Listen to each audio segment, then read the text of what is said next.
falling, and Foolio's case seems close to being solved. Isaiah Chance, Elisa Andrews, Sean Gaithright, Davion Murphy, and Rashard Murphy are all accused of playing a role in Jones's death. Their arrests are not as dramatic as the crimes they committed. The details are disturbing as they used expert-level planning skills and stalked their target for days before killing him. The level of planning and coordination between these 5 defendants was truly alarming. As suspects were seen on video following Jones from location to location. Sadly, only one fate awaits them if found guilty. All 5 of these defendants are facing life in the Florida State Prison. So how exactly were they arrested? Well, prepare to have your mind blown. Foolio's killers arrested.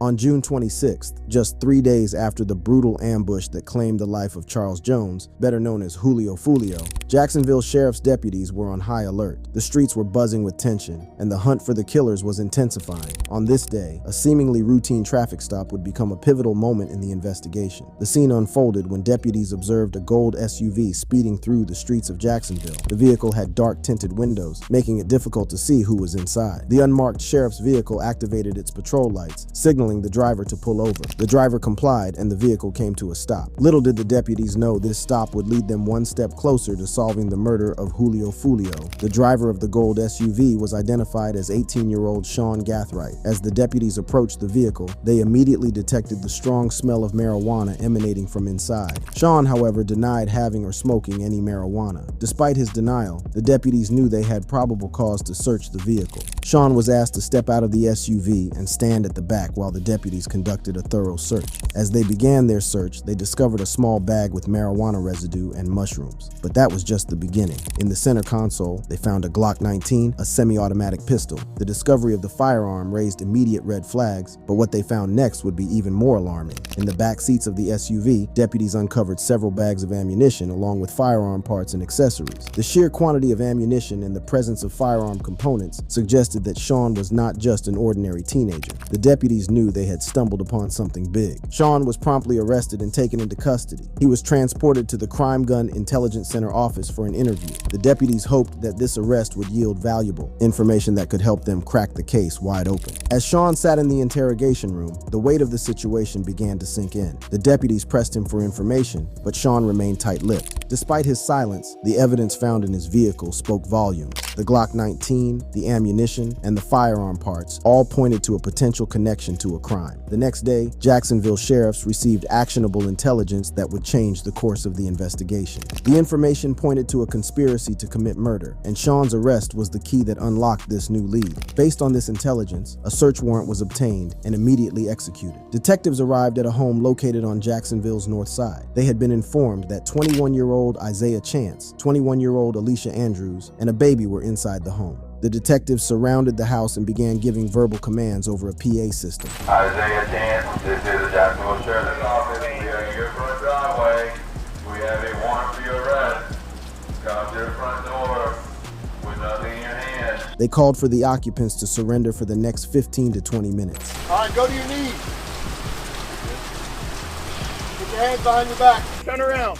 Put your hands behind your back. Finally, Isaiah and Alicia emerged from the house holding the baby. They were taken into custody without incident. The arrests of Isaiah and Alicia and the evidence found in Sean's vehicle marked a significant breakthrough in the case. The detectives now had 3 suspects in custody, and the puzzle pieces started coming together. The investigation was far from over, but the relentless efforts of law enforcement were beginning to pay off. However, the story doesn't end there. The search continued for the remaining suspects, shifting the focus to Rashard Murphy. Rashard Murphy, a 30-year-old resident of Jacksonville, had managed to evade capture. The Jacksonville Sheriff's Office, with assistance from U.S. Marshals, tracked Murphy's movements, piecing together his whereabouts. Their efforts led them to the Collins Preserve apartments in the Ortega area of Jacksonville. In the early hours of Tuesday morning, a day after the first 3 suspects were arrested, SWAT units were deployed to the Collins Preserve apartments. The SWAT team surrounded the apartment where Murphy was believed to be hiding, creating a perimeter to prevent any escape. Kellogg Kid reported that Rashard Murphy had barricaded himself inside inside the house with a gun to his head on FaceTime with his girl and was refusing to surrender. Police negotiators attempted to communicate with Rashad Murphy, urging him to surrender peacefully. The standoff was tense, with officers prepared for any eventuality. After a tense standoff, Rashad Murphy surrendered just after midnight, ending the dramatic operation. Keep crawling. Hello, towards me.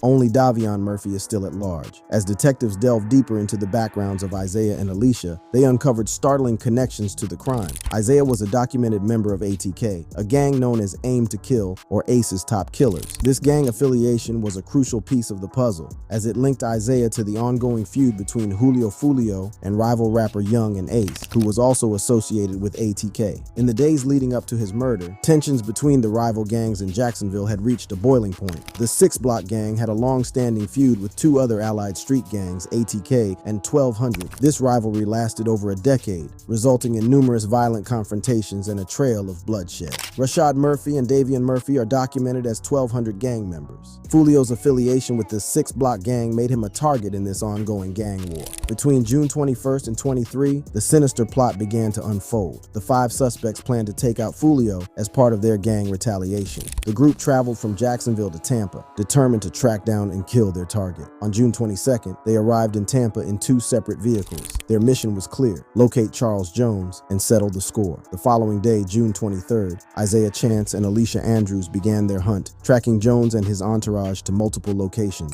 As suspects were seen on video following Jones from location to location. Using a cell phone, Chance coordinated with the other suspects, setting the stage for a deadly confrontation. On the fateful night of June 23rd, Foolio and his entourage were tracked to the Home 2 Suites at 11606 McKinley Drive. Both vehicles followed Julio Foolio from a club to the hotel where the ambush occurred.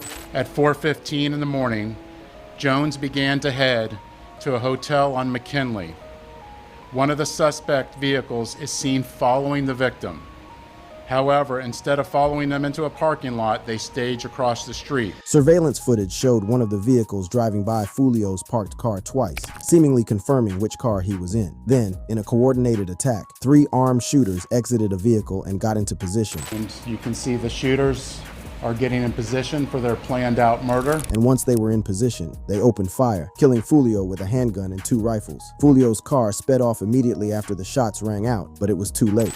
And they are shooting at Charles now, and you can see that he's the passenger in that car that's moving and trying to flee. The barrage of bullets was relentless. Charles Jones was killed on the spot, and 3 others were injured in the hail of gunfire. The shooters, identified as Rashad Murphy, Sean Gathright, and Davion Murphy, fled the scene. At 4:38, 3 shooters exit a vehicle and walked in the direction of the hotel.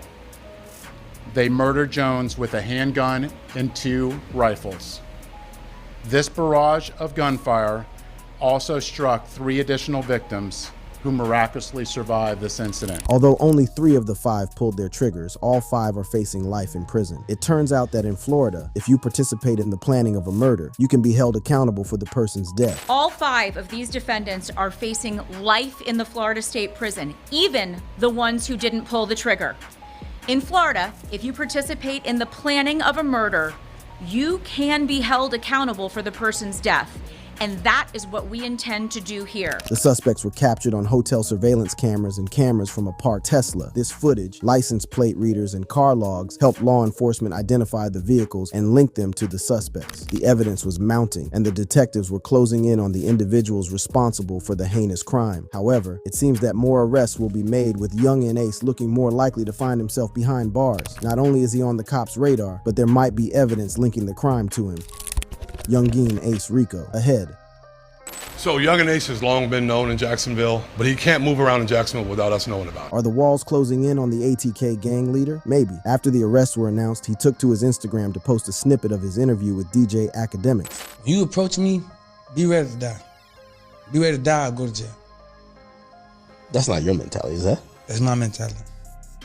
I'm ready to die or go to jail right now. Seems like Ace has been shaken to the core. Do the feds have evidence that'll put him in behind bars? Well, Ace may have just snitched on himself, and it's not even in the 2 diss tracks directed at Foolio after he died. Ace revealed that one way to get ops is to use women as bait. I tell my dogs, stay away from all them but they'll drop your low The you don't with. And I don't think nobody set you up. I know for a fact somebody set your ass up. Well, word on the street is that a woman backdoored Foolio. This is none other than Alicia Andrews. Popular commentator College Kid revealed that Alicia, who was among the 5 arrested, was at Foolio's party just before the murder. According to College Kid, Alicia fed Isaiah Chance and Sean Gathright Foolio's location throughout the night. 21-year-old Foolio murder suspect Alicia Andrews was allegedly celebrating Jacksonville rapper's birthday with him in Tampa. Told suspects, Isaiah Chance and Sean Gathright his location, the Post read. Some in the comments section said that this is Alicia at the party. If this is true, then Foolio isn't the first rapper to go down after being backdoored by a